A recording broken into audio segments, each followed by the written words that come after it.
असार महिना मानु रोपेर मुरी फलाउने समय देशभर धान रोपाई आफ्नो अनुकूल अनुसार भइरहेको छ। विश्वमा नै धान महत्त्वपूर्ण खाद्यान्न बाली मानिन्छ। विश्वको 3.5 अरब जनसङ्ख्याको आधारभूत खाद्य वस्तुको रूपमा रहेको धान खाद्य तथा पोषण सुरक्षाका लागि मानिसलाई आवश्यक पर्ने क्यालोरीको प्रमुख स्रोत हो। संसारभरि करिब 16 करोड 51 लाख हेक्टरमा धान खेती गरिन्छ। 78 करोड 20 लाख मेट्रिक टन उत्पादन हुने गरेको पाइन्छ।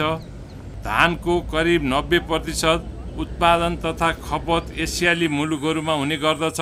उत्पादनको दृष्टिले विश्वमा सबैभन्दा बढी धान उत्पादन गर्ने देश चीन रहेको छ। भारत, इन्डोनेसिया, बङ्गलादेश, भियतनाम जस्ता धेरै धान उत्पादक राष्ट्रहरू छन्। नेपाल धान उत्पादक राष्ट्रहरूमा 17औं स्थानमा रहेको छ। धान हाम्रो खाद्यान्नको साथै सांस्कृतिक धरोहर पनि हो। समुद्री सतहबाट 60 मिटरदेखि संसारको सबैभन्दा उच्च स्थान जुम्लाको छुमचौरमा 3050 मिटर उचाइसम्म धान खेती भइरहेको छ। नेपालमा मौसमको आधारमा वर्षे धान, चैते धान, भदैया धान, घैया धान र हिउँदे धानको रूपमा धान खेती गरिन्छ। असार महिना मुख्य रूपमा वर्षे धान रोप्ने समय हो। असार 15लाई विशेष रूपमा धान रोपाई गरी हिलो खेल्दै रमाइलो गर्दै दही चिउरा खाजा खाँदै धान रोपाई मनाउने गरिन्छ। धान उत्पादनमा वृद्धि, आत्मनिर्भर र समृद्धि भन्ने नाराका साथ यस वर्ष 17औं राष्ट्रिय धान दिवस तथा रोपाई महोत्सव 2077 नेपाल कृषि अनुसन्धान परिषदको कम्पाउन्ड खुमलटारमा मनाइयो। यो वर्ष विश्वमा फैलिएको कोरोना प्रकोपका कारण नेपालमा अघिल्ला वर्ष जस्तो रमझम नगरी निश्चित व्यक्तिहरूको उपस्थितिमा सामाजिक दूरी कायम गर्दै निश्चित मापदण्ड अपनाएर सुरक्षित तरिकाले धान दिवस सम्पन्न गरियो।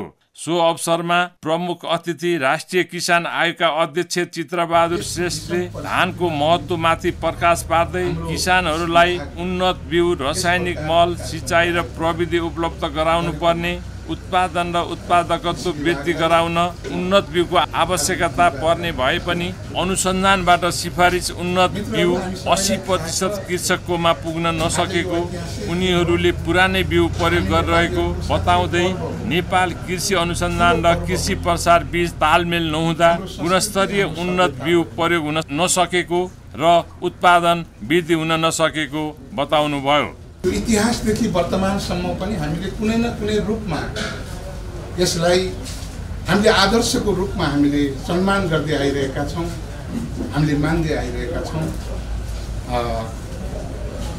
धान स्वभावैले हामी सबैलाई थाहा छ, हाम्रो देशको हाम्रो मुख्य बालीको रूपमा धान रहेको छ। हामीले हाम्रो देशलाई कृषि प्रधान देश भनेर गर्व गरिरहेका छौँ।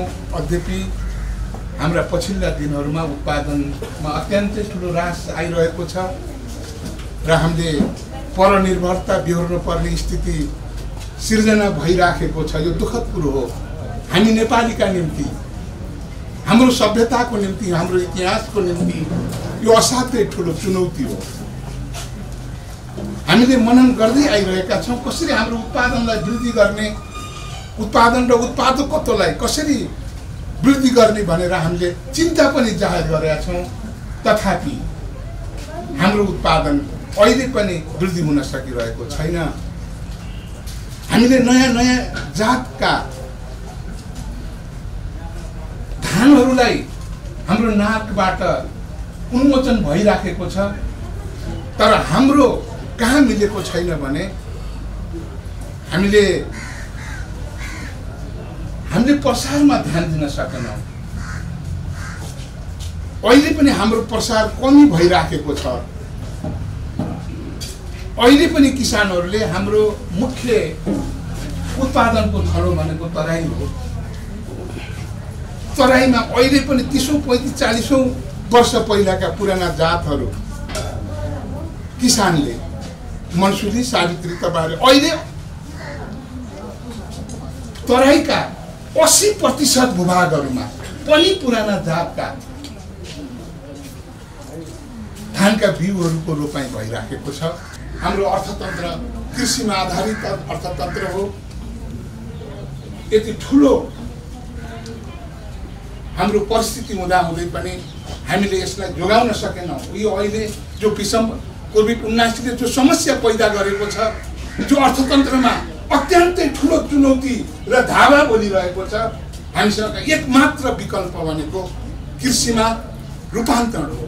समयमा बिउ, मल, सिँचाइ र प्रविधि कृषकहरूले पाएमा उत्पादन वृद्धि भई धान चामलको पर्याप्त उपलब्धता भई खाद्य सुरक्षा प्रत्याभूति हुनेमा पनि उहाँले जोड दिनुभयो। सोही अवसरमा कृषि तथा पशुपन्छी विकास मन्त्रालयका सचिव राजेन्द्र प्रसाद भारीले धानको महत्त्व बताउँदै कृषि विकासका लागि कृषि अनुदानमा नवीनतम परिवर्तन हुने गरी बिउ, मल, कृषि यन्त्रीकरण उपलब्ध गराइने, कम ब्याजमा ब्याङ्कबाट कृषि ऋण उपलब्ध गराउने व्यवस्था गरिएको बताउनुभयो। भनिन्छ धान उत्पादन राम्रो भयो भने सम्पूर्ण कुल ग्रास्य उत्पादन पनि बढ्ने र कृषकहरू समग्र चाहिँ देशको अर्थतन्त्र पनि माथि उसिने तथ्य छ। र धान एउटा चाहिँ प्राविधिक रूपले चाहिँ एउटा कुनै कमोडिटी अथवा वस्तु नभइकन नेपालीको चाहिँ जनजीवनमा एउटा सांस्कृतिक रूपले चाहिँ कल्चरल्ली यो चाहिँ अब धानको चाहिँ विशेष दसैँमा टिका लगाउने, अब त्यसपछि धान स्याहारिसकेपछि न्वागी खाने, भिक्षाहरू दिँदाखेरि चाहिँ के अरे सकभर चाहिँ चामलले दिने परम्परा, अनि यो समग्र यो चाहिँ के अरे धार्मिक परम्परामा पनि यो होम इत्यादिमा पनि यज्ञ इत्यादिमा पनि यो चाहिँ प्रयोग हुने आदिम कालदेखि धानको चाहिँ विशेष महत्त्व छ। र नेपालको सन्दर्भमा अब यो चाहिँ थोरै अब पोटेन्सियल इल्ड चाहिँ हाम्रो चाहिँ रिसर्च स्टेसनमा बढी भए पनि समग्रमा चाहिँ अघि भन्नुभयो करिब 3.7 मेट्रिक टन प्रति हेक्टर छ, जुन आगामी 5 वर्षमा चाहिँ हामीले डबल बनाउनु पर्ने चाहिँ अहिले चाहिँ कृषिको उत्पादन समग्र अहिले नीति तथा कार्यक्रममा पनि यो कुरा यो आगामी आर्थिक वर्षको नीति तथा कार्यक्रममा पनि डबल बनाउनु पर्नेमा जुन यो नेपाल कृषि अनुसन्धान परिषदले जुन वर्षौँदेखि चाहिँ लागिराख्नु भएको छ, यहाँहरू सबै साइन्टिस्टहरूलाई चाहिँ म मन्त्रालयको तर्फबाट हार्दिक धन्यवाद बधाई दिन चाहन्छु। सो कार्यक्रममा नेपाल कृषि अनुसन्धान परिषदका कार्यकारी निर्देशक, कृषि विभागका महानिर्देशक लगायतका व्यक्तिहरूले धानको महत्त्व र धानको विकासमा नेपालमा चालिएका पहल कदमी बारे जानकारी गराउनु भएको थियो। धानको महत्त्व र धान दिवस बारे कृषि तथा पशुपन्छी विकास मन्त्रालयका मन्त्री घनश्याम भुसाल भन्नुहुन्छ। हामीले गएको 30-40 वर्षको कम उत्पादन हुने, श्रम घट्दै जाने, परनिर्भरता बढ्दै जाने यो व्यवस्थालाई बदल्नु पर्नेछ। अर्थात् आज हामीले कृषिको एउटा नयाँ व्यवस्थाको जग बसाल्नु पर्नेछ। यही कुरालाई हृदयङ्गम गर्दै, यही कुरालाई मध्यनजर गर्दै हामीले संरक्षित कृषि सुनिश्चित बचत भनेर कृषिको नयाँ व्यवस्थातर्फ पाइला चालेका छौँ। यस अन्तर्गत अब हामीले सबै किसानलाई उत्पादन सामग्रीमा अनुदान दिनेछौँ र तिनीहरूलाई सस्तो र सुलभ बनाउनेछौँ। पानी, बिजुली, मल, बिउमा हामीले अनुदान बढाउनेछौँ। सबै कृषकलाई खेतमा, गोठमा प्राविधिक सेवा उपलब्ध गराउनेछौँ। कृषि ऋण सस्तो र सुलभ बनाउने हाम्रो धेरै पुरानो नारालाई हामीले कार्यान्वयन गर्नेछौँ र वित्तीय पहुँच सुलभ बनाउनेछौँ। बीमा व्यवस्था प्रभावकारी बनाउनेछौँ। प्रमुख बाली वस्तुहरूको समर्थन मूल्य तोक्नेछौँ र त्यसको बिक्रीको खरिदको व्यवस्था मिलाउनेछौँ। यसरी हरेक किसान, कृषक, कृषि उत्पादक न्यूनतम बचतको भागीदार हुनेछ। यसरी हरेक कृषकलाई न्यूनतम बचतको प्रत्याभूति गर्नेछ।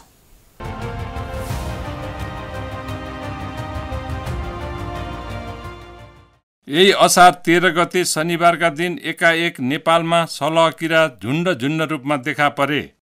कोरोनाको महामारीको कारण लकडाउनबाट कृषकहरूले उत्पादन गरेको कृषि वस्तुहरूले बजार नपाई नोक्सानी बेहोर्न परिरहेको समयमा कोरोनाबाट जोगिन सामाजिक दूरी र अन्य मापदण्ड अपनाउँदै खेतबारीमा लगाएको अन्य बाली सलह किराबाट कसरी बचाउने भन्नेमा नेपाली किसानहरूमा चिन्ता थपिएको छ। केही दिन यता नेपालका केही जिल्लाहरूमा साना साना समूहको रूपमा सलह किरा भारतबाट हावाको माध्यमबाट तितर भएर नेपाल प्रवेश गरेको, अहिलेको नेपालको हावापानी सलह किराको लागि अनुकूल नभएकोले चाँडै नै यी किराहरूले नेपाल छाड्ने विज्ञहरू बताउँछन्। यी सलह किराहरू ठुलो संख्यामा एकैचोटि बाली नालीमा प्रवेश गरी पात डाँठ समेत खाएर नोक्सान गर्ने हुँदा समयमै कृषकहरूले बाली नाली जोगाउन यी किराको नियन्त्रण तर्फ लाग्नु पर्ने देखिन्छ।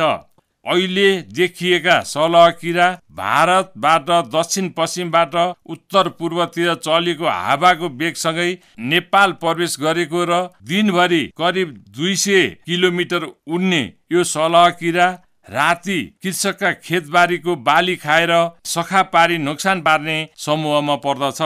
यी सलह किरा नेपालमा देखा परेसँगै कृषि तथा पशुपन्छी विकास मन्त्रालयले 9 सदस्यीय कार्यदल गठन गरिसकेको छ। सो कार्यदलबाट के कसरी काम भइरहेको छ, प्राविधिक र कृषकहरूले के कसरी काम गरिरहेका छन्, यसबारे बताउनुहुन्छ प्लान क्वारेन्टाइन एवं विषादी व्यवस्थापन केन्द्रका प्रमुख एवं कार्यदलका संयोजक सहदेव हुमगाई। वास्तवमा अहिले आजभन्दा झन् 1 महिना अगाडिदेखि नै यो चर्चाको विषय बनेको छ।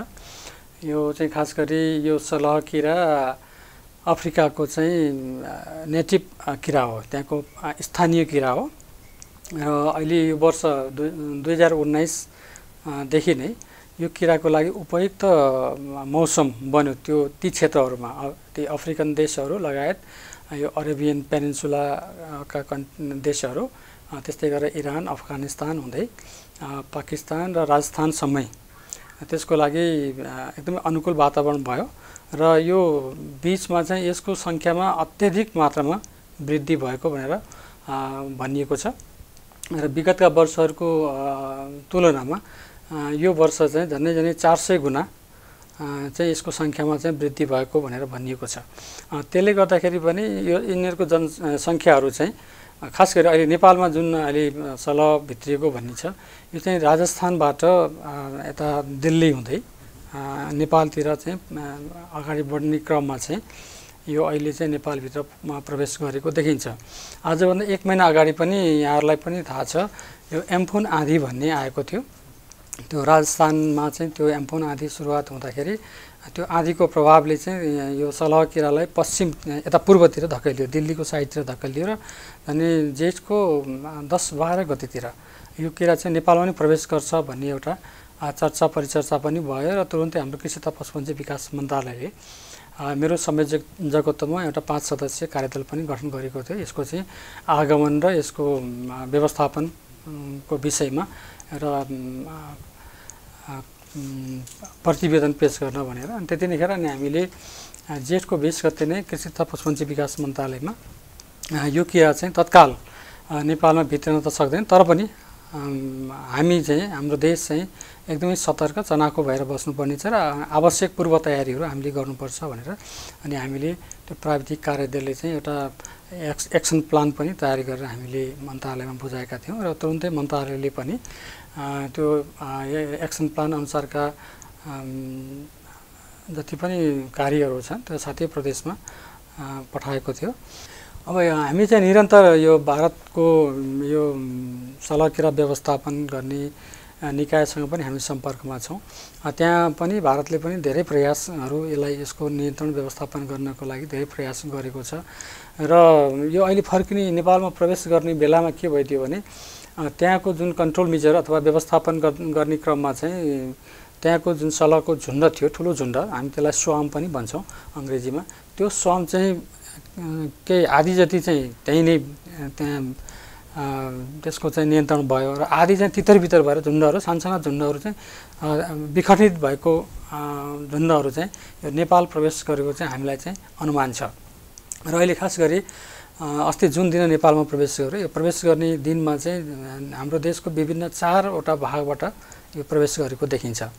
एउटा चाहिँ सर्लाहीको क्षेत्र नवलपुरमा देखिएको थियो भने एउटा बाराको डुमरवाना र जितपुर क्षेत्रमा, त्यस्तै पर्साको पर्सागढीमा पनि थोरै सानो एउटा झुन्ड त्यहाँ आइपुगेको भनेर रिपोर्टिङ भएको छ। अनि त्यस्तै गरेर यता पश्चिममा चाहिँ हाम्रो रूपन्देहीको क्षेत्रबाट चाहिँ नेपालमा प्रवेश गरेको भन्ने कुराहरू छ। अब अहिले हामीले चाहिँ जुन हाम्रो प्राविधिक कार्यदलको पनि हामी छलफल भइरहेको छ अनि हिजो पनि हाम्रो मन्त्रालयमा पनि यो विषयमा निकै छलफल भएको छ। यसलाई कसरी अब तुरुन्तै अब एक्सनमा कसरी जान्ने भन्ने विषयमा एउटा कार्ययोजना थप कार्ययोजना पनि तयार भएको छ। त्यो थप कार्ययोजनालाई चाहिँ अब हामी सङ्घीय सरकारमा रहेका निकायहरू अनि त्यस्तै प्रादेशिक निकायहरू र स्थानीय निकायहरू कृषक दाजुभाइ दिदीबहिनीहरूले गर्नुपर्ने कार्यहरू के हुनसक्छ भनेर हिजोको बैठकबाट चाहिँ एउटा कृषि तथा पशुपन्छी विकास मन्त्रालयबाट एउटा एडभाइजरी नोट पनि जारी भइसकेको छ। अब अहिले आजसम्मको तथ्याङ्क हेर्दाखेरि के देखिन्छ भने यो किरा चाहिँ नेपालमा प्रवेश गरिसकेपछि त्यति थिर भएर एक ठाउँमा चाहिँ बसेको देखिएको छैन। जुन पहिलो दिन आएका किराहरू जहाँ जहाँ बसेका थिए तिनीहरू चाहिँ 1-2 घन्टा 2-3 घन्टा 3-4 घन्टा त्यहाँ त्यो ठाउँमा बसेर फेरि अर्को ठाउँमा चाहिँ तिनीहरूले उडान गरेको देखिन्छ। ती ठाउँहरूमा चाहिँ खासै त्यति धेरै ठुलो क्षति चाहिँ पुर्याएको देखिँदैन। कुनै कुनै ठाउँमा चाहिँ यसले केही क्षति पनि पुर्याएको छ। जस्तै अहिले मकवानपुर गढी भन्ने ठाउँमा चाहिँ त्यहाँको हाम्रो कृषि ज्ञान केन्द्रका प्रमुखले मलाई हिजो बेलुका फोन गर्नुभएको थियो। त्यहाँ चाहिँ झन्डै 500 रोपनी जति मकै क्षेत्रफलमा चाहिँ त्यो आएर बसेको छ। त्यसलाई दिउँसो मकै बालीमा आएर बसिदिन्छ अनि त्यसपछि फेरि बेलुका भएपछि फेरि रुखमा गएर बसिदिन्छ। त्यसले गर्दा नियन्त्रण गर्न हामीलाई गाह्रो परिरहेको छ भन्ने कुराहरू उहाँले राख्नु भएको थियो। अब अन्यत्र चाहिँ त्यस्तो खासै क्षति पुर्याएको रिपोर्टिङ चाहिँ अहिलेसम्म भएको छैन। पहिलो कुरो त हामी जति पनि प्राविधिकहरू छौँ यो किराको बारेमा अलि राम्रोसँग बुझ्नु पर्यो होइन। यो किराको पहिचान गर्नु पर्यो होइन, यसको सही व्यवस्थापनको तरिकाहरूको बारेमा थाहा पाउनु पर्यो। त्यस्तै गरेर हाम्रो कृषक दाजुभाइ दिदीबहिनीहरूले पनि नआत्तिकन होइन यो किरा व्यवस्थापन गर्नको लागि अहिलेको अवस्थामा चाहिँ अब धेरै ठुलो सङ्ख्यामा सलह प्रवेश भएको छैन। हामीले चाहिँ हाम्रो गाउँघरमा यदि किराहरू प्रवेश गरेको भन्ने कुराहरू थाहा पाउने बित्तिकै त्यसलाई चाहिँ हामीले ठुल्ठुलो आवाजहरू दिएर तपाईँको ड्रमहरू बजाएर थालहरू बजाएर पनि त्यसलाई आफ्नो खेतबारीबाट त्यसलाई भगाउन सकिन्छ। एउटा उपाय त्यो पनि गर्न सकिन्छ। अर्को उपाय छ भने सानसानो क्षेत्रहरू छन् जस्तै हाम्रो धानको ब्याडहरू छ भने त्यसलाई जोगाउनु पर्ने हुन्छ। त्यो ब्याडको वरिपरि मान्छेहरू बसेर थाल ठठाएर त्यहाँ बस्न नदिनु पनि सकिन्छ अथवा आगो बालेर त्यो धुवाँले पनि त्यो चाहिँ भाग्छ भनिएको छ। त्यस्तै गरेर अब हाम्रो यो प्लास्टिकको टनलभित्र पनि तरकारी खेती गर्ने हाम्रो प्रचलन छ होइन। त्यस्तो माथिपट्टि त प्लास्टिकले ढाकेको हुन्छ, अब तल चारैतिर चाहिँ खुला हुन्छ नि, त्यो चारैतिर खुला भएको भागमा चाहिँ हामीले जालीहरू प्लास्टिकहरू लगाएर त्यसलाई चाहिँ हामीले बचाउन सकिन्छ। यो किराको प्रकृति के हुन्छ भने यो चाहिँ दिनभरि यसले बोट बिरुवाहरूमा खान्छ होइन। अनि त्यो बेलुका भएपछि कुनै एउटा ठाउँमा गएर यसले बास बस्छ अनि रातभरि त्यहीँ बस्छ। अनि भोलिपल्ट बिहान चाहिँ घाम लागेर 1-1.5 घन्टा 2 घन्टा घाममा बसेपछि घामको किरणबाट ऊर्जा प्राप्त गरेपछि मात्रै यो किराले चाहिँ फेरि त्यहाँबाट आफ्नो उडान भर्छ। त्यो भएको हुनाले हामीले चाहिँ यो किराको व्यवस्थापन गर्नको लागि चाहिँ बिहानको 5 बजेदेखि 8 बजेको समय चाहिँ एकदम उपयुक्त हुन्छ। हाम्रो यो प्लान्ट क्वारेन्टाइन तथा विषादी व्यवस्थापन केन्द्रको वेबसाइटमा पनि यो किराको बारेको पहिचान होइन, यसको जीवनचक्र, यसको व्यवस्थापन विधिको बारेमा प्रष्टसँग त्यहाँ उल्लेख भएको छ। म चाहिँ सबै हाम्रा कृषक दाजुभाइ दिदीबहिनीहरू र हाम्रो प्राविधिक साथीहरूलाई त्यो अध्ययन गर्नको लागि पनि म अनुरोध गर्न चाहन्छु।